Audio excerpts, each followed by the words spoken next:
واقعہ کربلا تاریخ کا دردناک واقعہ ہے۔ یہ اقتدار کی جنگ نہیں تھی، اقدار کی جنگ تھی۔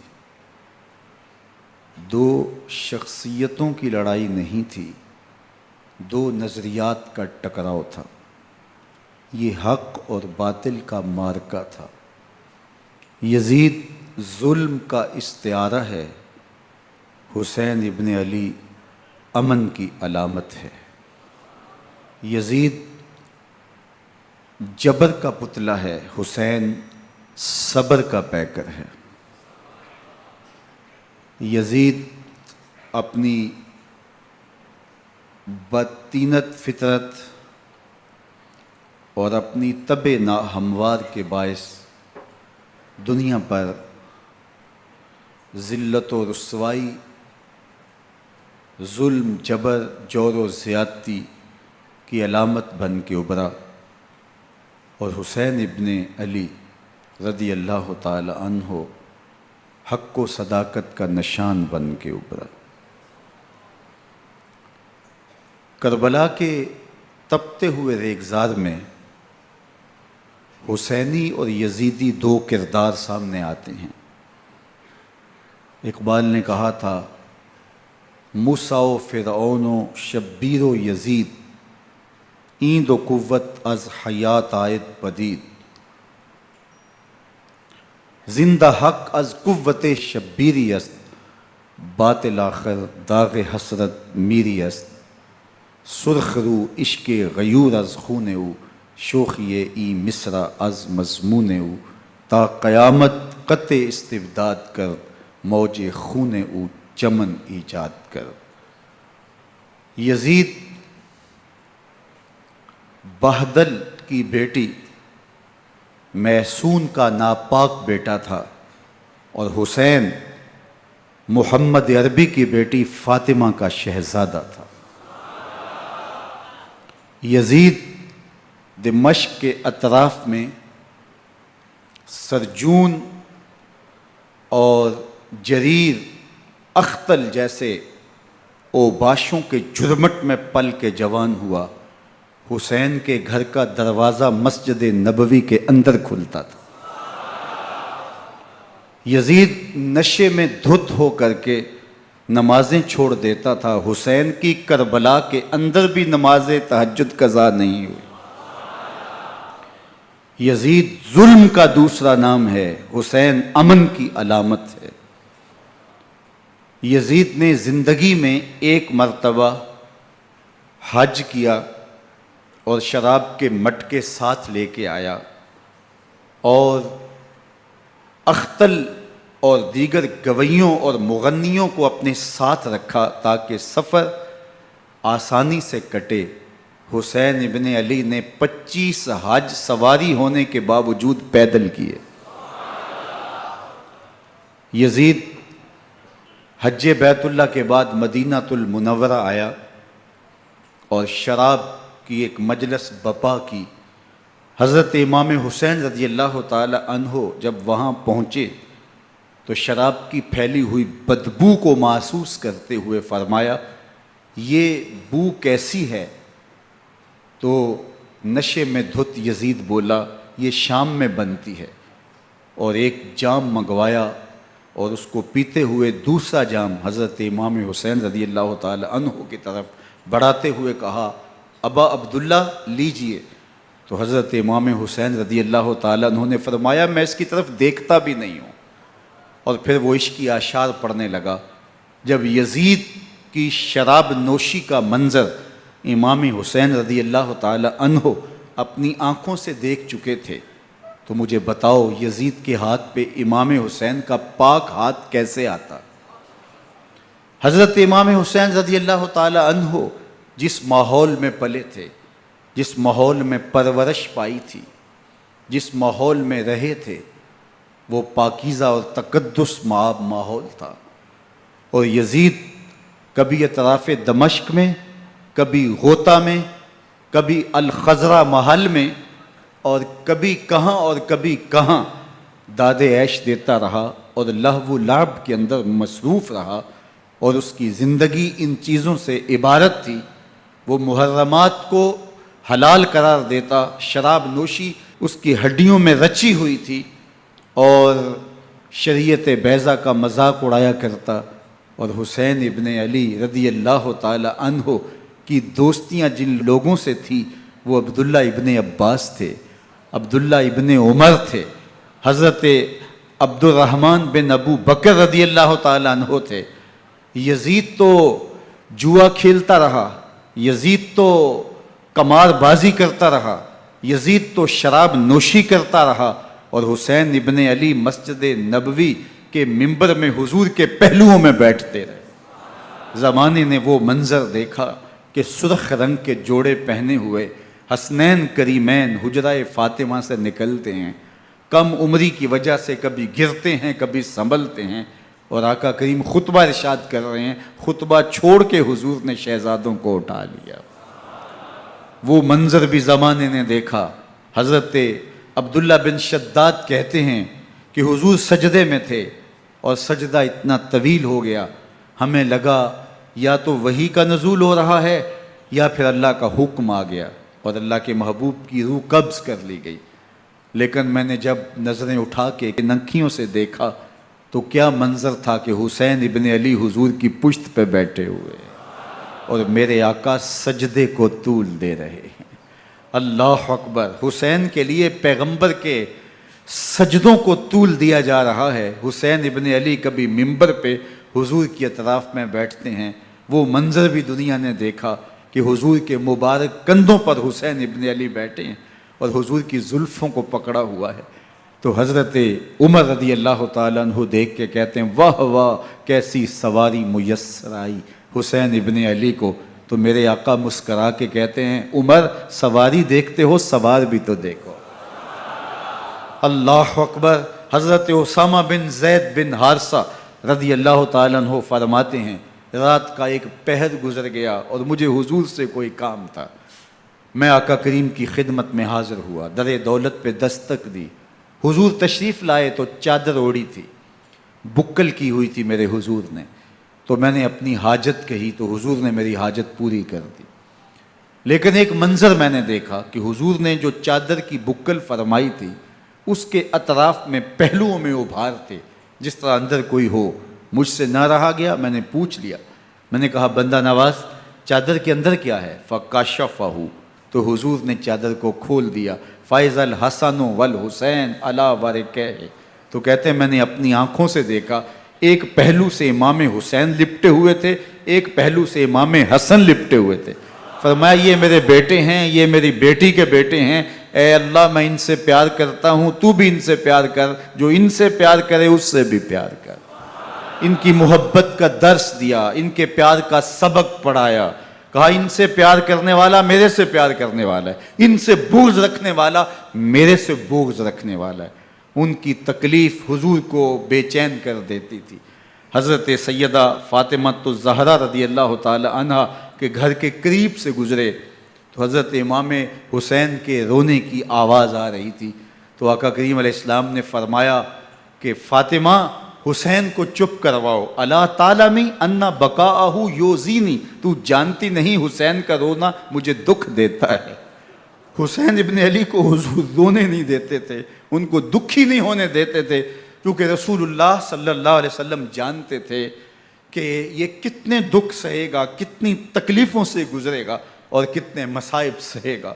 زمانے نے وہ گھڑیاں بھی دیکھیں کہ حضرت حذیفہ بن یمان رضی اللہ تعالیٰ عنہ فرماتے ہیں کہ میں حضور کی خدمت میں نماز مغرب کی ادائیگی کے لیے حاضر ہوا، اور میں نے یہ اجازت خاص طور پہ اپنی ماں سے اس شرط پہ لی تھی کہ امی آپ مجھے اجازت دیں، میں حضور کی خدمت میں حاضر ہوتا ہوں، مغرب کی نماز بھی ادا کروں گا اور پھر حضور سے عرض کروں گا حضور میرے لیے اور میری ماں کے لیے بخشش کی دعا کر دیجئے۔ ماں نے اس شرط پہ اجازت دے دی اور میں حضور کی خدمت میں آ گیا، نماز مغرب ادا کی، سلام پھرا تو میرے دل میں آرزو تھی میں حضور سے عرض کروں حضور میرے لیے اور میری ماں کے لیے مغفرت کی بخشش کی دعا کر دیں، لیکن حضور عبادات میں ذکر میں نوافل میں ایسے مشغول ہوئے کہ میں آرزو رکھنے کے باوجود بھی عرض نہ کر سکا۔ خیر نماز عشاء کا وقت ہوا، اذان پکاری گئی، حضور مصلی پہ آئے، نماز پڑھی، سلام پھرا، تو میرے دل میں پھر خیال آیا کہ ماں سے ایک نماز کی چھٹی لی تھی، نمازیں بھی 2 ہو گئیں، ماں نے جاتے پوچھنا ہے حضور سے میرے لیے اور اپنے لیے مغفرت کی، بخشش کی دعا کروائی تھی، تو کیا جواب دوں گا؟ اور حضور اٹھے اور کاشانہ اقدس کی طرف چل دیے۔ اب میرے دل میں یہ خیال رہ کے آ رہا تھا کہ ماں کو کیا جواب دوں گا، میں تو حضور سے بخشش و مغفرت کی دعا کروا ہی نہیں سکا۔ جب حضور چل پڑے تو غیر ارادی طور پہ میں بھی حضور کے پیچھے چل پڑا۔ چلنے میں تھوڑی سی رفتار تیز ہو گئی، جس سے قدموں کی آہٹ پیدا ہوئی، تو جب آواز پیدا ہوئی تو حضور نے رخ پھیرے بغیر فرمایا من ھذا، میرے پیچھے پیچھے کون آ رہا ہے؟ پھر خود ہی کہا حذیفہ تو نہیں؟ تو میرا دل دھڑک رہا تھا، قلت نعم، میں نے کہا جی حضور میں حذیفہ ہوں۔ فرمایا ما حاجتک غفر اللہ لک ولامک، کیا کام ہے؟ اللہ تجھے بھی بخش دے، تیری ماں کو بھی بخش دے۔ اب جو کام تھا وہ جنبش لب سے پہلے ہی ہو گیا، یہاں تو لفظوں کا سہارا بھی نہیں لینا پڑتا، وہ بند لبوں کی بولیاں بھی سنتے ہیں۔ اقبال بولا ہے فروغت صبح آثار و دہور، چشم تو بی نندائے ما فی الصدور، تیری نظر تو سینوں کے چھپے راز بھی دیکھتی۔ تو کہا ما حاجتوں کا غفر اللہ لک ولامک، اللہ تجھے بخش دے، تیری ماں کی بھی مغفرت کر دے، کیا کام ہے؟ اب جو کام تھا وہ تو ہو گیا۔ تو میرے حضور نے ارشاد فرمایا حذیفہ سنو، ابھی ایک فرشتہ آیا ہے جو اس سے قبل دھرتی پر پہلے کبھی نہیں آیا، آج پہلی مرتبہ اللہ سے اجازت لے کے 2 کام کرنے آیا ہے، ایک تو مجھے سلام کرنے آیا ہے اور دوسرا خوشخبری دینے آیا ہے کہ آپ کی بیٹی فاطمہ جنتی عورتوں کی سردار ہے اور حسن اور حسین جنتی جوانوں کے سردار۔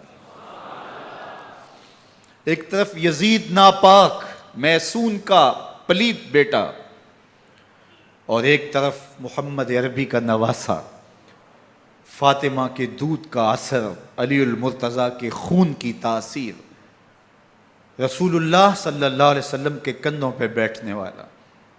ایک دن حضور نے امام حسین رضی اللہ تعالیٰ عنہ کے ہاتھ پکڑ لیے اور ان کے پاؤں اپنے پاؤں پہ رکھے اور پھر فرمایا بیٹے آگے بڑھو، اور ان کے پاؤں حضور کی پنڈلیوں پہ آئے، پھر کہا بیٹے اور آگے بڑھو، حتیٰ کہ ان کے پاؤں حضور کی رانوں پہ آئے، پھر فرمایا بیٹا اور آگے بڑھو، تو ان کے پاؤں حضور کے مبارک بطن اقدس پہ آئے، پھر بازوؤں کو کھینچ کے اپنے قریب کیا اور حسین ابن علی کے منہ میں اپنی زبان رکھ دی، اور وہ اس طرح چوس رہے تھے جس طرح کھجور چوسی جاتی ہے۔ تو اللہ کے محبوب علیہ السلام نے حسین ابن علی کو اپنی زبان کا لعاب دہن دے کر کے، وہ شیر رحمت دے کر کے، وہ کوثر و تسلیم سے پاکیزہ تر آب رحمت عطا کر کے ان کی ہمیشہ کے لیے پیاس بجھا دی، تاکہ کل کربلا کے تپتے ہوئے ریگزار میں حسین ابن علی کو پیاس کی شدت تنگ نہ کرے اور پائے استقلال میں لغزش نہ آنے پائے۔ ان نازوں سے پالے ہوئے حسین کو، ان محبتوں سے پالے ہوئے حسین ابن علی کو امتحان بھی اتنے بڑے درپیش تھے۔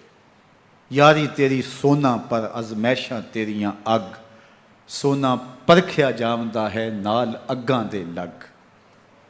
جتنا بڑا شخص ہوتا ہے اتنی آزمائشیں بھی بڑی ہوتی ہیں۔ پیغمبر رحمت کی آغوش میں کھیلنے والا، حجرہ فاطمہ کا جانشین، مصلی رسول کا وارث، منبر رسول صلی اللہ علیہ وآلہ وسلم پر حضور کے مبارک پہلو اور گود میں بیٹھنے والا حسین، حضور کی زبان چوسنے والا حسین، حضور کے کندھوں پہ سواری کرنے والا حسین، آقا کریم علیہ الصلوۃ والسلام کے مبارک سجدے کی حالت کے اندر حضور کی پشت پہ کھیلنے والا حسین، جس حسین کا دروازہ مسجد نبوی کے اندر کھلتا تھا اور یزید کی کرتوتوں کے چشم دید گواہ تھے۔ یزید جب تخت نشین ہوتا ہے تو اسے یہ فکر ہوتی ہے کہ امام حسین، عبداللہ بن زبیر، عبداللہ بن عمر، عبداللہ ابن عباس یہ میری بیعت کریں۔ اور وہ ولید بن عقبہ کو لکھتا ہے کہ ہر صورت میں ان کی بیعت لو، اور اگر بیعت نہ دیں تو سختی کرو۔ حضرت امام حسین رضی اللہ تعالی عنہ کو بلاوا آتا ہے کہ آپ کو دارالامارت میں گورنر ہاؤس میں بلایا جا رہا ہے، ولید بن عقبہ کا پیغام آپ کو پہنچتا ہے۔ آپ اس وقت فرماتے ہیں کہ اس وقت جو پیغام پہنچا ہے وہ کسی خطرے سے خالی نہیں ہے، تو کچھ سواروں کو ساتھ لیا، کہا تم دارالامارت کے باہر کھڑے رہنا، اگر میری آواز بلند ہوئی تو اندر آ جانا، ورنہ تم انتظار کرنا۔ آپ اندر گئے۔ ولید بن عقبہ نے مروان کو بھی بلایا تھا۔ مروان بن حکم یہ گورنر مدینہ ولید سے پہلے رہ چکا ہے، تو اس نے مشورہ دیا کہ سختی کی جائے۔ خیر ولید بن عقبہ نے کہا کہ یہ خط ہے، حضرت امیر معاویہ کا انتقال ہو گیا اور یزید تخت نشین ہوا ہے، لہٰذا وہ آپ سے بیعت کا مطالبہ کرتا ہے۔ تو حضرت امام حسین رضی اللہ تعالیٰ عنہ نے فرمایا کہ میرے جیسا شخص یوں چھپ کے بیعت نہیں کر سکتا، اور آپ واپس پلٹے۔ مروان بن حکم نے ولید بن عقبہ کو کہا کہ یہ موقع ہے جانے نہ دیا جائے، اگر یہ نکل گئے تو دوبارہ تم قابو نہیں پا سکو گے، اور انہیں یہیں قتل کر دیا جائے۔ حضرت امام حسین رضی اللہ تعالیٰ عنہ نے یہ بات سن لی۔ کہتے ہیں حضرت امام حسین انہی قدموں کے بل واپس پلٹے اور مروان بن حکم سے مخاطب ہو کے کہا، مروان کیا بول رہا ہے؟ وہ خاموش ہو گیا۔ فرمایا تو جانتا نہیں ہم کون ہیں؟ آنا حسین ابن علی ابن ابی طالب، میں حسین ہوں، میں علی کا بیٹا ہوں، ہمارے گھر میں قرآن اترتا رہا ہے، وحی کا نزول ہوتا رہا ہے، اور یزید فاسق ہے، فاجر ہے، مسلمانوں کا قاتل ہے اور شرابی ہے، میں ڈنکے کی چوٹ پہ یزید کی بیعت سے انکار کرتا ہوں۔ بس حیدری کچھار سے محمدی شیر نکل آیا ہے۔ اب اوسان خطا ہو گئے، راستہ چھوڑ دیا، واپس آئے، سیدہ زینب سے ملے، کہا مدینے کو چھوڑنا پڑے گا۔ کہا بھیا کیا ہوا؟ کہا یزید بیعت لینے پہ مصر ہے اور میں کسی صورت بھی بیعت نہیں کروں گا۔ رسول اللہ کا مدینہ ہمارے خون سے لالا زار بنے گا، میں نہیں چاہتا کہ حضور کے شہر نور کی حرمت پامال ہو۔ دوستو وہ کیسا منظر ہوگا جب حسین ابن علی نے آخری حاضری حضور کے روضے پہ دی ہوگی۔ حاجی یا معتمر 10 دن کے لیے، 8 دن کے لیے، 20 دن کے لیے مدینہ المنورہ عارضی سکونت اختیار کرتا ہے، اور حضور کے روضہ انور سے، اس شہر نور سے، ان گلیوں سے، ان بام و در سے ایسا مانوس ہو جاتا ہے کہ جب واپس پلٹ رہا ہوتا ہے ان دعاؤں کے ساتھ کہ دوبارہ آنا بھی نصیب ہو، اور اسے لگتا ہے کہ میں دوبارہ بھی بلایا جاؤں گا، لیکن اس کے باوجود شہر حبیب چھوڑنا قیامت سے کم نہیں ہوتا۔ اعظم چشتی مرحوم آخری بار جب حضور کے روضہ انور پہ گئے تو بیمار تھے، ویل چیئر پہ تھے۔ باب بقی سے باہر نکلے تو خادم سے کہا کہ میری ویل چیئر پیچھے سے کھینچو تاکہ میرا رخ روضہ انور کی طرف رہے، اور وہ پیچھے سے کھینچتا چلا جا رہا ہے، اور جب باب مکہ سے پیچھے جنت البقیع کے قریب سے گنبد خضرا نگاہوں سے اوجل ہونے لگا تو اعظم چشتی مرحوم نے کہا، جان بدن سے نکلتی ہے اعظم، جان بدن سے نکلتی ہے اعظم، کوئی آسان ہے مدینے سے جدا ہونا، کوئی آسان ہے مدینے سے جدا ہونا۔ یہ اس شخص کی کہانی ہے جو 10 دن، 5 دن، مہینہ، 2 ماہ وہاں رہتا ہے، اور پھر اس شہر کو چھوڑ کے آنا اس کے لیے آسان نہیں ہوتا۔ اور مجھے بتاؤ کہ حسین جو پیدا مدینے میں ہوا، جس کے گھر کا دروازہ مسجد نبوی کے اندر کھلتا تھا، جو مسجد نبوی کے اندر پرورش پا کے جوان ہوتا ہے اور مدینے کی گلیوں میں کھیلتا رہا، اس حسین ابن علی کے لیے مدینہ چھوڑنا، اور پھر وہ اس بات کا علم اور شعور رکھتے تھے کہ یہ آخری بار حضور کے در پہ حاضری ہے، دوبارہ اس شہر نور میں نہیں آ سکوں گا، تو کیا قیامت ہوگی اور کیا منظر ہوگا۔ محمد بن حنفیہ کے علاوہ خاندان نبوت کے جتنے لوگ تھے ان سب نے شہر مدینہ کو الوداع کہا، اور رات کے موقع میں مدینہ المنورہ کو، مسجد نبوی کو چھوڑ کر کے مکہ کی جانب عازم سفر ہوئے۔ 3 شعبان المعظم کو مکہ المکرمہ پہنچتے ہیں، ادھر کوفیوں کے خطوط آنے شروع ہو جاتے ہیں۔ حضرت امام حسین رضی اللہ تعالیٰ عنہ مسلم بن عقیل رضی اللہ تعالیٰ عنہ کو صورتحال معلوم کرنے کے لیے بھیج دیتے ہیں۔ 40,000 کوفی آپ کے ہاتھ پہ بیعت کر لیتے ہیں۔ ادھر 25 پیدل حج کرنے والے حضرت امام حسین 8 ذی الحج کو احرام باندھتے ہیں، لیکن آپ کو پتہ چلتا ہے کہ حاجیوں کے روپ میں قاتل چھپا دیے گئے، تو آپ اس احرام کو حج کی بجائے عمرے میں بدلتے ہیں اور کوفے کی جانب عازم سفر ہوتے ہیں۔ کائنات والو، ذرا سینے پہ ہاتھ رکھ کے دیکھو کہ یہ کتنا مشکل مرحلہ تھا۔ اس دین کی آبرو کو بچانے کے لیے حضرت امام حسین رضی اللہ تعالیٰ عنہ نے کتنا بڑا قدم اٹھایا۔ آپ کے بہی خواہ، دوست، احباب عبداللہ بن عمر یہ سارے روکتے ہیں۔ عبداللہ بن عباس کہتے ہیں حضرت نہ جائیے، الکوفی لا یوفی، کوفی کبھی وفا نہیں کرتے، آپ کے والد کو وہاں شہید کیا گیا، لیکن آپ ایک فرض کو نبھانے جا رہے ہیں۔ میرے غم گسارو، میرے مہربانوں، نہ روکو مجھ کو جانے دو، مجھے نانے کے دی کی ڈوبتی کشتی بچانے دو، میں جاتا ہوں کہ دنیا پر وفا کا نام رہ جائے، میں رہوں نہ رہوں پر عظمت اسلام رہ جائے۔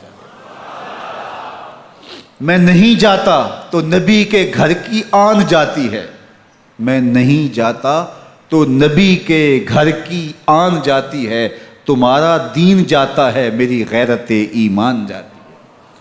حضرت امام حسین یہاں سے چلتے ہیں، ابھی راستے میں ہی پہنچتے ہیں کہ یہ خبر آتی ہے کہ کوفے والوں نے بے وفائی کر دی، حضرت مسلم بن عقیل رضی اللہ تعالیٰ عنہ کو شہید کر دیا گیا، نعمان بن بشیر معزول کر دیے گئے، ابن مرجانہ ابن زیاد وہاں متعین کر دیا گیا جو سخت گیر شخص تھا، اور اس نے لوگوں کو ڈرایا، دھمکایا، اور کوفے کے لوگوں کے دل بدل گئے اور وہ بیتیں توڑنے لگے۔ وہ منظر مسجد کوفہ کا کتنا دلگداز تھا، جب امام نماز کے لیے کھڑے ہوئے تو 40,000 لوگ آپ کے پیچھے تھا۔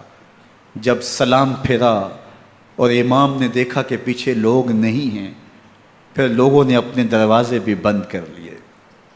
رات کی تنہائیاں ہیں اور حضرت مسلم بن عقیل کو کوئی پناہ دینے والا نہیں ہے، لوگوں نے دروازے بند کر لیے کہ کہیں ہمارے گھر میں نہ آ جائیں اور ہم مشقت اور حکومتی تشدد کا شکار نہ ہوں۔ کتنا دردناک لمحہ ہے حضرت مسلم بن عقیل رضی اللہ تعالیٰ عنہ پہ، اور پھر حضرت مسلم بن عقیل بے دردی سے شہید کر دیے جاتے ہیں۔ آپ ابھی راستے میں ہیں، یہ ساری کہانی پہنچتی ہے کہ حضرت مسلم شہید کر دیے گئے اور بے دردی سے شہید کر دیے گئے۔ وہ جنہوں نے خط لکھے تھے کہ ہم آپ کے ساتھ ہیں اور ہم منتظر ہیں، چشم برا ہیں، آپ کے قدموں کی چاپ سننے کے لیے بےتاب ہیں، آج انہوں نے بیتیں توڑ دی، 40,000 کوفی منحرف ہو گئے۔ مسجد کوفہ کا وہ منظر کس قدر روح کو تڑپا دینے والا تھا۔ ہم پچھلے سال عصر اور مغرب کے درمیان جب کوفہ پہنچے تو سورج ڈوبنے کے قریب تھا۔ میں نے اپنی زندگی میں اتنا اداس موسم کہیں نہیں دیکھا جتنا اداس موسم کوفے میں دیکھا۔ ایسے لگتا تھا جس طرح کوفے کی آب و ہوا آج بھی شرمندہ ہے۔ جو مسلم بن عقیل اور خاندان نبوت کے ساتھ اہل کوفہ نے کیا، حضرت امام حسین رضی اللہ تعالیٰ عنہ کو ان کے بہی خواہوں نے، اعزاء نے، اقربا نے، دوستوں نے، آوان و انصار نے، ساتھیوں نے کہا کہ حضرت حالات یکسر تبدیل ہو گئے، اب ہمیں مراجعت کر جانی چاہیے، واپس پلٹ جانا چاہیے۔ تو حضرت امام حسین کافی سوچ بچار میں رہے، پھر اس کے بعد آپ نے فیصلہ کیا کہ ہم آگے بڑھیں گے۔ دوستوں نے کہا کہ حضرت اگر آپ آگے بڑھیں گے تو ہمیں لگتا ہے کہ وہ آپ کے ساتھ سلوک اچھا نہیں کریں گے اور آپ بچوں کے سامنے پیاس سے شہید کر دیے جائیں گے۔ تو حضرت امام حسین رضی اللہ تعالیٰ عنہ نے وہاں ایک خطبہ ارشاد فرمایا کہ لوگو تم جو مجھے بتا رہے ہو مجھے اچھی طرح معلوم ہے، جو تم مجھے منظر پیش کر رہے ہو وہ میری نگاہوں میں ہے، اور جو کچھ ہونے والا ہے چشم تصور وہ منظر دیکھ رہی ہے۔ چونکہ حضرت امام حسین رضی اللہ تعالیٰ عنہ کی شہادت کی خبر حضرت امام حسین کے پیدا ہوتے ہی خاندان نبوت میں عام تھی۔ حضور علیہ الصلوۃ والسلام کو یہ بات جبریل امین نے آ کے بتائی تھی جب حسین ابن علی کے ساتھ حضور محبت کا اظہار کر رہے تھے، تو یہ جبریل امین نے آ کے کہا تھا حضور آپ کا یہ بیٹا ارض طف میں شہید کر دیا جائے گا، اور کربلا کی مٹی لا کے حضور کو دی اور ام سلمہ کو حضور نے عطا کر دی۔ حضرت ام سلمہ کہتی ہیں کہ ایک دن میں سوئی تو خواب دیکھا کہ حضور کے مبارک بال بکھرے ہوئے ہیں اور سخت پریشان ہیں، تو میں نے کہا کہ حضور آپ کی یہ کیا حالت ہے؟ وَبِيَدِهِ قَارُورَةٌ، اور حضور کے ہاتھ میں ایک شیشی ہے، فِيهَا دَمٌ، جس کے اندر خون ہے۔ تو میں نے کہا حضور یہ کیا؟ فرمایا میں قتل گاہ حسین سے آ رہا ہوں اور یہ حسین ابن علی کا خون ہے۔ تو کہا 10 محرم کا دن تھا، دوپہر کا یہ منظر تھا، میں کیلولہ کر کے اٹھی، جب میں نے دیکھا تو وہ شیشی جس میں کربلا کی مٹی رکھی تھی وہ خون بن چکی تھی۔ تو یہ خبر پہلے دی گئی تھی، یہ بتا دیا گیا تھا۔ فرمایا میرے دوستو جو تم مجھے بتاتے ہو میں اس سے بے خبر نہیں ہوں، یہ سب کچھ ہونے والا ہے، لیکن اس کے باوجود میں کیوں جا رہا ہوں؟ تو آپ کا ایک تاریخ ساز جملہ ہے جو کربلا کے فلسفے کو ہمارے سامنے رکھتا ہے کہ یہ اتنا بڑا امتحان کیوں دیا۔ حضرت امام حسین رضی اللہ تعالیٰ عنہ نے فرمایا وَلَكُمْ فِي أُسْوَةٌ، میں اس لیے جا رہا ہوں قیامت تک ظلم، جبر اور ناانصافی کے خلاف کھڑے ہونے والوں کے لیے کوئی نمونہ تو ہو۔ میری زندگی قیامت تک ظلم، جبر اور استحصالی نظام کے خلاف کھڑے ہونے والوں کے لیے نمونہ ہے۔ تو حضرت امام حسین رضی اللہ تعالیٰ عنہ نے حق اور باطل کے درمیان ایک سرخ لکیر کھینچ دی اپنے خون سے۔ اب حق اور باطل کا امتیاز کرنا مشکل نہیں ہے، کوئی باطل پہ اڑا رہے تو الگ بات ہے، لیکن امتیاز کرنا مشکل نہیں ہے۔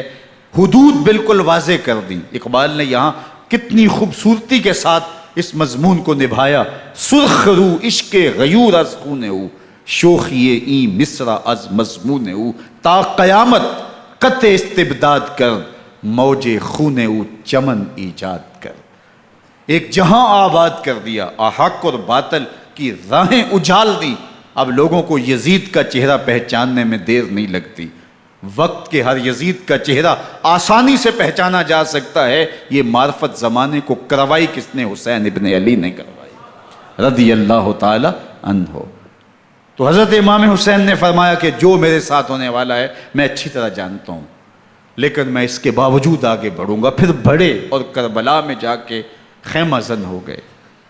7 محرم کو پانی بند کر دیا گیا، پانی بند ہوا تو کھانا بھی میسر نہیں تھا، لیکن ذکر پانی کا ہوتا ہے اس لیے کہ کھانے کے بغیر انسان کئی دن کاٹ لیتا ہے، لیکن پانی کے بغیر گزر نہیں ہوتی۔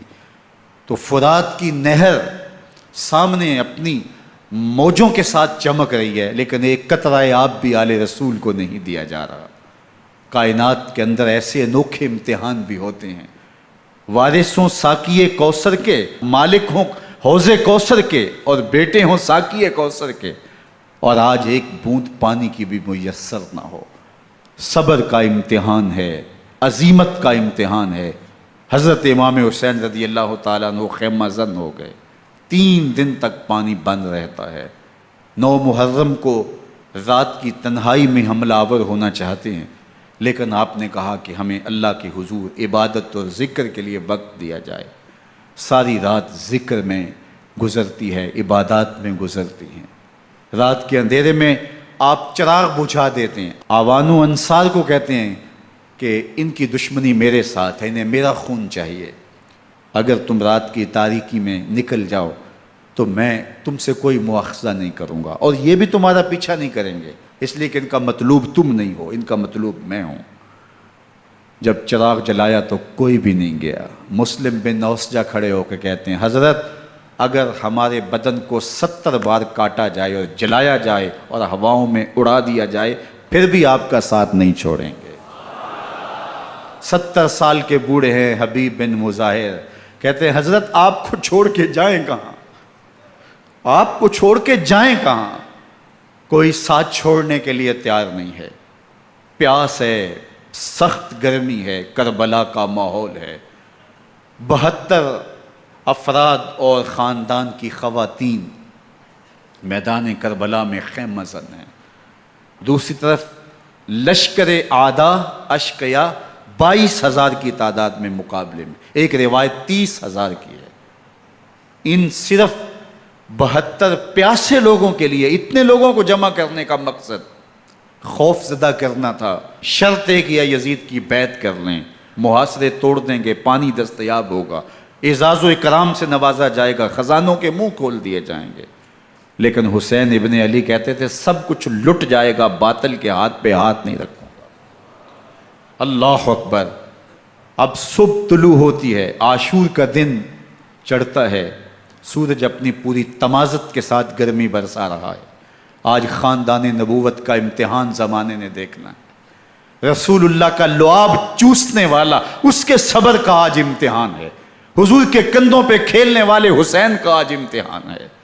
اللہ اکبر۔ حسین ابن علی تمام حجت کرتے ہیں میں نے تمہارا کچھ نہیں بگاڑا، میں نے کسی کا خون نہیں کیا، میں نے کوئی زیادتی نہیں کی، تم کیوں میرے قتل کے در پہ ہو؟ تم جانتے نہیں میں کون ہوں؟ میں تمہارے نبی کا نواسا ہوں، رسول اللہ صلی اللہ علیہ وآلہ وسلم کے کندھوں پہ کھیلتا رہا ہوں، حضور کا لعاب چوستا رہا ہوں، اور میں بوسہ گاہ رسول صلی اللہ علیہ وآلہ وسلم ہوں۔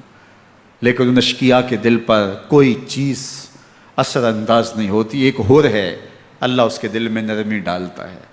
پہلے تو امام حسین کو گھیر کے لے کر کے آتا ہے، لیکن بعد میں وہ قافلہ یزید سے قافلہ حسین کی طرف آ جاتا ہے۔ امام حسین فرماتے ہیں تو دنیا میں بھی ہور ہے، آخرت میں بھی ہور ہے، آزادی مل جاتی ہے۔ باقی 22,000 کا لشکر جرار امام حسین کے قتل کے در پہ ہے۔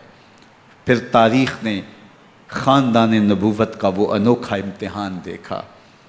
حضرت امام حسین کے بچے بالخصوص خواتین پیاس کی شدت میں حلق خشک ہیں۔ حضرت سکینہ تڑپ کے اپنے باپ سے کہتی ہیں کہ مجھے 6 ماہ کے علی اصغر کی پیاس نہیں دیکھی جا رہی۔ بچے کو ہاتھوں پہ اٹھاتے ہیں اور نہر فرات کے کنارے پہنچ کے فرماتے ہیں اشقیاء سے مخاطب ہو کے تمہارا معاملہ میرے ساتھ ہے، اس 6 ماہ کے بچے نے تمہارا کچھ نہیں بگاڑا، اور چلو بھر کے اس کا حلق سیراب کرنا چاہتے ہیں۔ ایک 2 شاخہ تیر آتا ہے جو حضرت علی اصغر کے گلے کو چیر دیتا ہے۔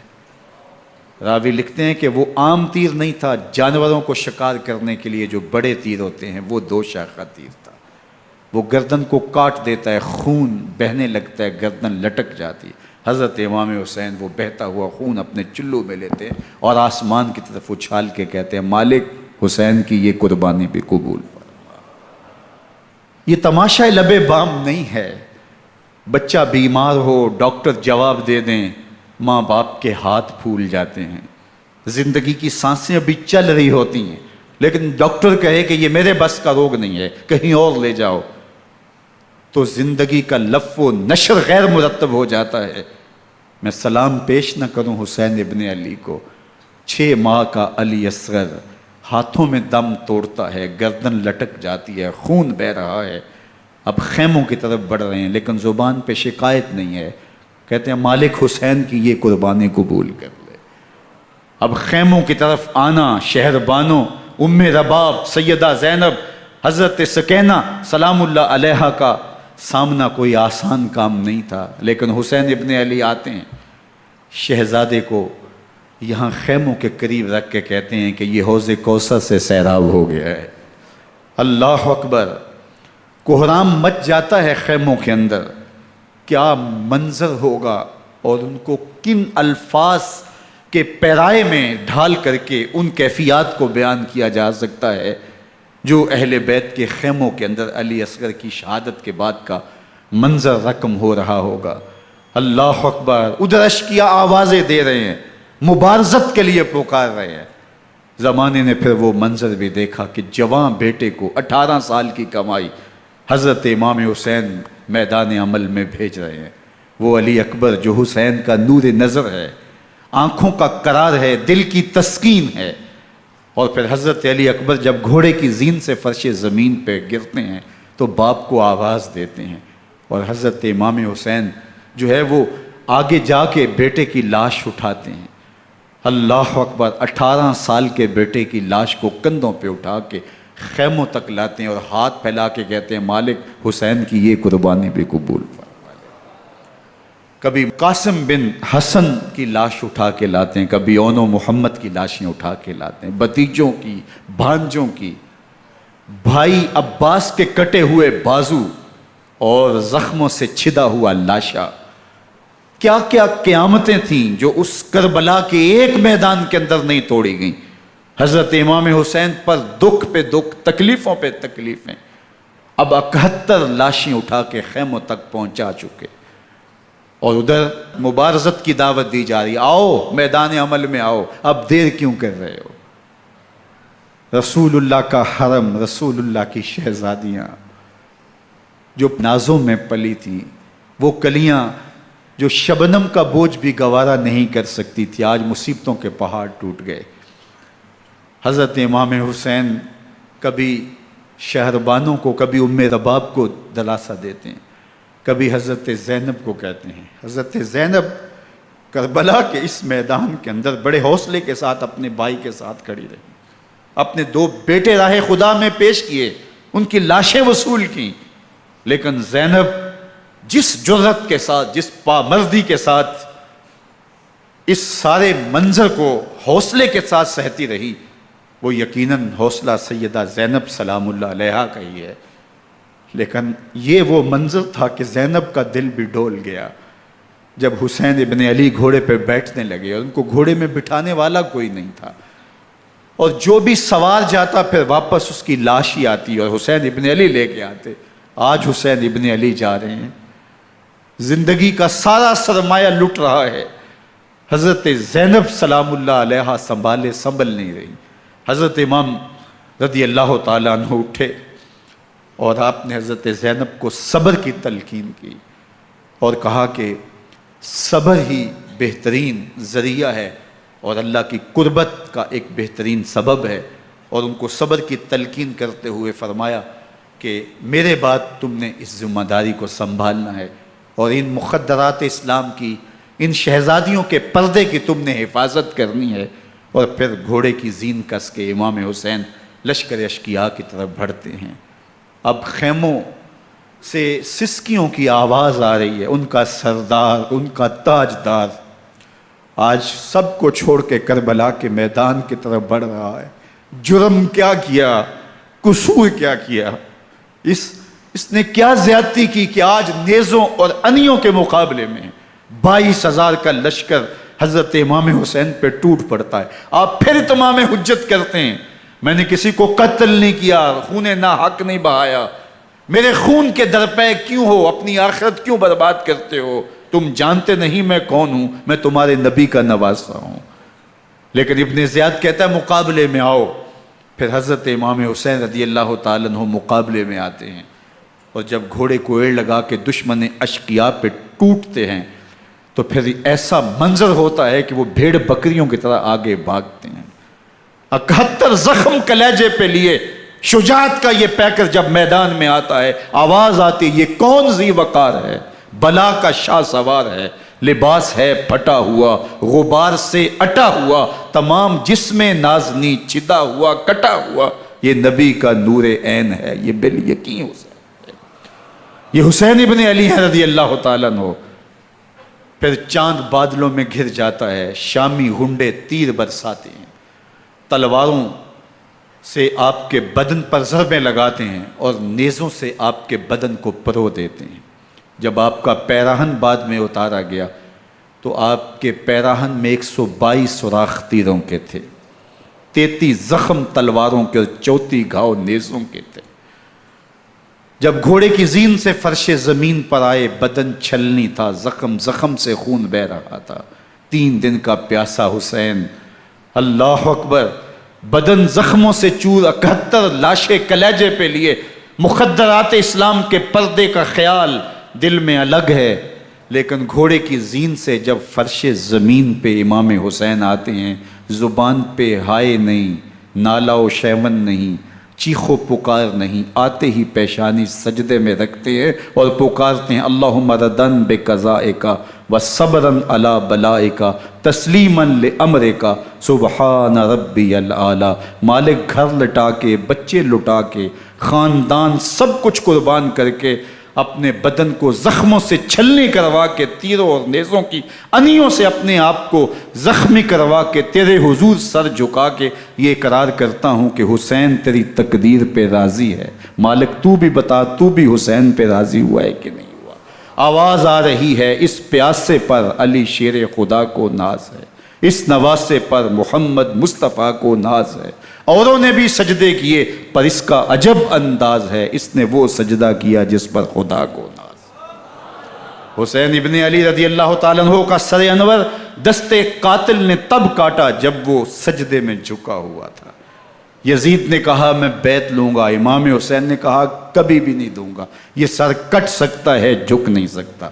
سر کاٹ کے نیزے کی نوک پہ چڑھا دیا گیا اور یہ اس بات کا اعلان تھا کہ ہم جیت گئے اور حسینی ہار گئے، اور لشکر یزید میں غوغا مچ گیا، نقارے بجنے لگے کہ ہم جیت گئے، دیکھو امام حسین شہید کر دیے گئے، اور سر کاٹ کے نیزے کی نوک پہ چڑھایا گیا۔ لیکن لشکر یزید سے ہی آواز آئی یہ کیسا سر ہے جو کٹ کے بھی سر بلندی ہے، کٹ گیا ہے پھر بھی اونچا ہے، اللہ اکبر، یہ سر سجدے میں کٹا ہے، رب کے حضور عبادت کی حالت میں کٹا ہے، حسین آج بھی سجدے میں ہے، اللہ اکبر، حسین آج بھی سجدے میں ہے، بلکہ کٹے ہوئے سر کا رخ زمین کی جانب تھا اور کٹی گردن آسمان کی طرف، یوں نیزے پہ پرویا گیا، اللہ اکبر۔ ایک شاعر نے نقشہ کھینچا، بآنکھ سر نیزے پہ اور سوئے زمین ہے روح، یعنی سجدہ ثانی کی ہے آرزو۔ رکعت کے 2 سجدے ہوتے ہیں، ابھی ایک سجدہ ہوا تھا کہ دست قاتل نے سر کاٹ دیا، کہا حسین کی پیشانی میں دوسرے سجدے کی تمنا مچل رہی ہے۔ یہ تھا حسین ابن علی کا سجدہ، ساری زندگی رب کے حضور سجدہ قضا نہیں ہونے دیا۔ آج پانی نہیں ہے، اللہ اکبر، آج تیمم کر لیتے ہیں، آج اپنے خون کو اوڑھ کر کے حسین نے اپنی پیشانی اپنے مالک کے حضور جھکا کر کے عظیمت کی وہ انوکھی داستان رقم کر دی کہ صدیاں گزرنے کے باوجود بھی ان کی یادوں کے چراغ روشن ہیں۔ جب حضرت امام حسین اور دوسرے اعیان و انصار کو شہید کر دیا گیا تو ان کے سر نیزوں کی نوک پہ چڑھا دیے گئے، حضرت امام حسین کا کٹا ہوا سر اور باقی 71 افراد کے کٹے ہوئے سر نیزوں کی نوک پہ، اور 10 سواروں کو ابن سعد نے کہا کہ ان کو رون دو، اور گھوڑوں کی ٹاپوں تلے حضرت امام حسین رضی اللہ تعالیٰ عنہ اور ان کے آوان و انصار کو جو ہے وہ روندا گیا، حتیٰ کہ ان کی استخوان مبارک، ان کی ہڈیاں بھی چور چور ہو گئیں۔ روننے سے قبل ان کا لباس اتار لیا، ان کے کپڑے اتار لیے گئے، اللہ اکبر، کیسی دردناک گھڑیاں تھیں۔ یزید کا صرف یہی بد کرداری کا مرحلہ نہیں تھا، اس کربلا کے صحرا کے اندر یزید نے جس طرح امام حسین رضی اللہ تعالیٰ عنہ کو شہید کیا اور حضرت امام حسین کے خاندان کو شہید کیا، جب مدینہ المنورہ پر یزید نے مسلم بن عقبہ کو مقرر کیا، جس کو بزرگوں نے مصرب بن عقبہ کہا ہے، تو اس کو کہا 3 دن تک مدینے کا حرم تمہارے لیے حلال ہوگا، جو چاہو تم کرنا، اور شامی فوجوں کو اجازت ہوگی۔ تو وہاں بھی انہوں نے 10,000 تابعین اور 700 صحابہ کو شہید کیا۔ حضرت ابو سعید خدری رضی اللہ تعالیٰ عنہ گھر سے باہر نکلے، کافی بوڑھے ہو چکے تھے، تو انہوں نے حضرت ابو سعید خدری کو پکڑ لیا، کہا تم کون ہو؟ کہا مجھے ابو سعید خدری کہتے ہیں۔ تو کہا ہاں تمہارا نام سنا ہے، اور داڑھی سے پکڑ کے کھینچا اور کہا کہ ہے تمہارے پاس جو ہمیں دو؟ تو کہا کہ میرے پاس تو کچھ بھی نہیں، میں تو فقیر آدمی ہوں۔ تو ان کے گھر ان کو لے گئے، تو 2 کبوتر رکھے تھے حضرت ابو سعید خدری نے، تو وہ کبوتر لوٹ کے لے گئے۔ اللہ اکبر۔ حضرت ابن سنان رضی اللہ تعالیٰ عنہ کو، جو حضور کے علم بردار تھے فتح مکہ کے دن، ان کو ستو پہلے پلائے اور پھر ان کی گردن کاٹی گئی، اور کہا یہ ہے وہ ستو جو تم زندگی میں آخری بار پیو گے۔ ایک گھر میں داخل ہوئی شامی فوج، تو ایک خاتون کے ابھی بچہ پیدا ہوا تھا، اور قابلہ نے، دائیا نے، وہ بچہ ماں کی چھاتی پہ لٹایا، اور وہ ماں کا پہلا دودھ پی رہا تھا۔ تو یہ جا کے کہنے لگے نکالو تمہارے پاس جو کچھ ہے۔ تو اس خاتون نے کہا تم جانتے ہو یہ بچہ کون ہے؟ تو انہوں نے کہا ہم نہیں جانتے۔ کہا یہ حضرت ابن ابی کبشہ انماری رضی اللہ تعالیٰ عنہ کا بچہ ہے، اور یہ وہ صحابی ہیں کہ جو بیت الشجرہ کے موقع پہ حضور کے ہاتھ پہ بیعت کرتے ہیں۔ انہوں نے اس چیز کا لحاظ نہ کیا کہ جو کچھ ہے وہ ہمیں دو، ورنہ تیرے بچے کو نہیں چھوڑیں گے۔ تو ماں بچے سے مخاطب ہو کے کہتی ہے، ابھی بچہ پیدا ہوا ہے اور ماں سے پہلا دودھ پی رہا ہے، کہ بیٹے اگر میرے پاس کچھ ہوتا، وہ قیمتی سے قیمتی چیز بھی ہوتی، تیری جان کے لیے قربان کرتی، لیکن اس وقت میرے پاس کچھ ہے نہیں۔ تو ایک شکی آگے بڑھا اور بچے کو ایک ٹانگ سے پکڑ کے کھینچ کے دیوار کے ساتھ پٹک کے مارا، جس سے دماغ کا بھیجا نکل گیا۔ کیا کیا زیادتیاں نہیں کی۔ 700 صحابہ حرہ کے واقعہ میں شہید کیے یزید نے، اور 10,000 تابعین شہید کیے۔ مسجد نبوی میں ممبر رسول کے ساتھ گھوڑے باندھے، اور وہ ممبر رسول اور مصلی رسول کے قریب لید کرتے رہے۔ حضرت سعید بن المسیب فرماتے ہیں میں نابینا تھا اور حضور کے روضہ انور کے پاس بیٹھا تھا، اور یزید کے سپاہی آتے، جو بھی مسجد میں نظر آتا پکڑ کے لے جاتے، مجھے نابینا سمجھ کے چھوڑ دیتے، لیکن میں پریشان تھا کہ ظہر کا وقت ہوگا، عصر کا وقت ہوگا، مغرب عشاء کا وقت ہوگا، نہ اذان، نہ اقامت، نہ جماعت، تو کیسے مجھے پتہ چلے گا کہ نماز کا وقت ہو گیا، اور کیسی میری نمازوں کا کیا بنے گا؟ میں اس فکر میں بیٹھا تھا۔ لم ازل اسمع الاذان والاقامت من قبر رسول اللہ صلی اللہ علیہ وآلہ وسلم۔ فرماتے ہیں جب بھی پھر نماز کا وقت آیا، گنبد خضرا سے اذان کی بھی آواز آئی، اقامت کی بھی آواز آئی۔ 3 دن تک مسجد نبوی کے اندر گھوڑے بندے رہے، اور مدینہ کی حرمت پامال کی۔ مدینہ کے گھروں کے اندر یہ بدکماش داخل ہوئے، اور جو بدکاریاں انہوں نے کی کلیجہ منہ کو آتا ہے۔ 1002 شیزائیں ان بدکاروں کی بدکاریوں کی وجہ سے کنواری حالت کے اندر حاملہ ہوئی۔ 3 دن تک مدینے کا حرم انہوں نے پامال کیا، اور پھر مکہ المکرمہ میں کعبہ اللہ پر گولے برسائے، اور کعبہ کا غلاف جل گیا۔ وہ تو یزید مر گیا، اور حضرت عبداللہ ابن زبیر رضی اللہ تعالیٰ عنہ نے اپنی خلافت کا اعلان کیا۔ یزید کے یہ کرتوت تھے، ادھر اہل مدینہ کو ستایا، ادھر اہل مکہ کو ستایا، اور رسول اللہ صلی اللہ علیہ وسلم کے خانوادے کی بے حرمتی اور توہین کی۔ نہ صرف انہیں قتل کیا گیا، ان کی لاشوں پہ گھوڑے دوڑائے۔ ابن سعد اور شمر جو ہے وہ خیموں میں داخل ہوا، اور مخدرات اسلام کی چادریں چھیننے کی کوشش کی۔ حضرت زینب سلام اللہ علیہ نے مخاطب ہو کے کہا ہمارے چہرے کے رکھوالے چلے گئے ہیں، ظالم تو خیال نہیں کرتا ہم رسول اللہ کی بیٹیاں ہیں۔ حضرت شہربانو، حضرت زین العابدین اور حضرت زینب سلام اللہ علیہ، ان تینوں کو ایک اونٹ پہ باندھا گیا، اور باقی اونٹوں پہ باقی سادات کو، حضور کی شہزادیوں کو باندھا گیا، رسیوں میں جکڑا گیا، اور اونٹوں پہ باندھ کر کے کوفے کی جانب آگے آگے شہیدوں کے سر چل رہے ہیں، اور پیچھے یہ قافلہ چل رہا ہے۔ اور جب یہ قافلہ وہاں سے گزرا جہاں لاشیں پڑی تھیں، امام زین العابدین 14 سال کے تھے اور بیمار تھے، اور ان کا حوصلہ نہ ہوا، وہاں غشی ان کے اوپر آنے لگی، اور وہ منظر ابن کثیر نے، باقی لوگوں سب نے لکھا ہے کہ پھر جب ان کی یہ حالت ہوئی تو پھر سیدہ زینب سلام اللہ علیہ، جنہوں نے ابھی تک بڑے حوصلے کے ساتھ ساری مشکلات کا مقابلہ کیا تھا، اب ان کے بندھن ٹوٹ گئے اور آنکھوں سے آنسو بہنے لگے، اور سیدہ زینب تھے امام حسین رضی اللہ تعالیٰ عنہ کی لاش پہ کھڑے ہو کے، اور وہ روندی ہوئی لاش، ٹوٹی ہوئی ہڈیاں، اور وہ برینا بدن، کٹا ہوا سر نیزے کی نوک پہ، اور لاش یہ پڑی ہے. تو حضرت سیدہ زینب نے مدینے کی طرف منہ کر کے جو ہے وہ حضور سے فریاد کی، یا محمد آہو، یا محمد آہو، ھذا حسین بالآراء مزمل بالدماء، یا محمد آہو بناتوں کا سبایا.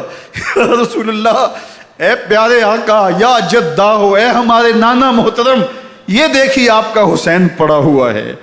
بدن سے کپڑے اتار لیے گئے، خاک ہوائیں اڑا رہی ہیں، اور اس کے اوپر چادر جو ہے وہ مٹی کی پڑ گئی ہے. حضور آپ کی اولاد کاٹ دی گئی، اور پھر کہا بناتوں کا سبایا. حضور دیکھیے آپ کی بیٹیوں کے ہاتھ باندھ دیے گئے ہیں، اونٹوں پہ کس دیا گیا ہے، سر شہیدہ آگے آگے چل رہے ہیں، اور حضرت سیدنا امام حسین کا آگے آگے سر ہے. راستے کے اندر ایک جگہ آئی، رات گزری اور ان کو اتارا گیا. رات کا موقع تھا، ایک خاتون آئی اور اس نے کوئی کھانا پیش کیا ان کو، اور کہا کہ میں کسی زمانے میں حضرت سیدہ فاطمہ تو زہرا کی نوکری کیا کرتی تھی، ان کی لونڈی تھی، ان کی کنیز تھی، اور آج مجھے پتہ چلا کہ آپ لوگ گزر رہے ہیں، تو میں نے کہا کہ میں اپنی مخدومہ کے خاندان کی خدمت کروں. اور پھر اس نے کہا کہ اس وقت سیدہ کی گود میں ایک 6-7 ماہ کی بچی تھی جس کو زینب کہا کرتے تھے. تو سیدہ زینب نے کہا کہ اماں اگر پہچانتی ہو تو وہ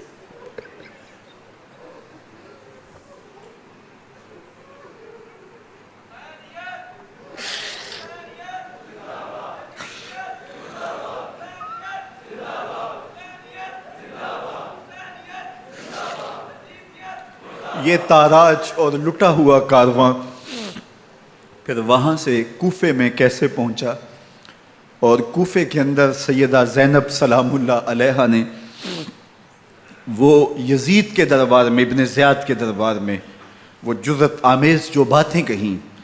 اللہ اکبر، زینب کی زبان میں علی کی خطابت بول رہی تھی، اور پھر دشمن اور دوست سارے رونے لگے، اور وہ کیا دل گداز منظر تھے. اور پھر یہ سروں کا قافلہ اور سادات کرام کا مشکیں کسی ہوئی ہیں اور اونٹوں پہ باندھے ہوئے، ان کو وہاں سے پھر قادسیہ، اور قادسیہ سے پھر دمشق یزید کے دربار میں پہنچایا گیا. اور وہاں سے یہ لٹے ہوئے خانمہ برباد تاراج لوگ مدینہ المنورہ میں کیسے پہنچے، اور اہل مدینہ نے کیسے استقبال کیا، اور وہ منظر کتنا دلگداز تھا جب اہل مدینہ زینب سے پوچھتے تھے زینب حسین کہاں ہے.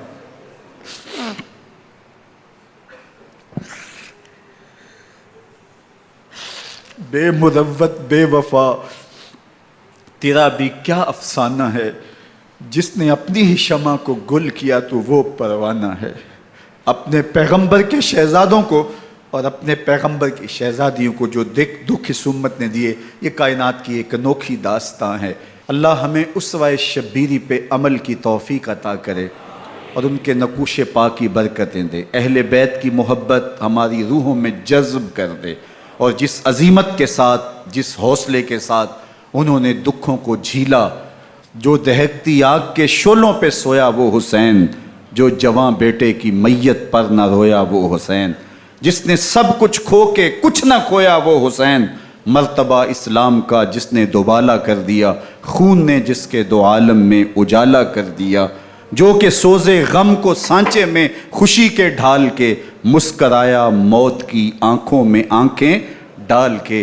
اے حسین ابن علی تم پر سلام، نازش آل نبی تم پر سلام. ذرا میرے ساتھ یہ پڑھ لیجئے، اے حسین ابن علی تم پر سلام، نازش آل نبی تم پر سلام، تم پہ لاکھوں رحمتیں لاکھوں سلام. اے شہیدان محبت کے امام، لالا گوں لالا بدن لالا کفن، اے چمن اندر چمن اندر چمن، زندگی ہی زندگی تیری حیات اے حیات اندر حیات اندر حیات، افتخار ملت بیضا ہے تو، رب کعبہ کی قسم یکتا ہے تو، فخر کا دل میں دریچہ باز کرنا چاہیے، جن کا تو آقا ہے ان کو ناز کرنا چاہیے۔ وآخر دعوانا ان الحمد للہ۔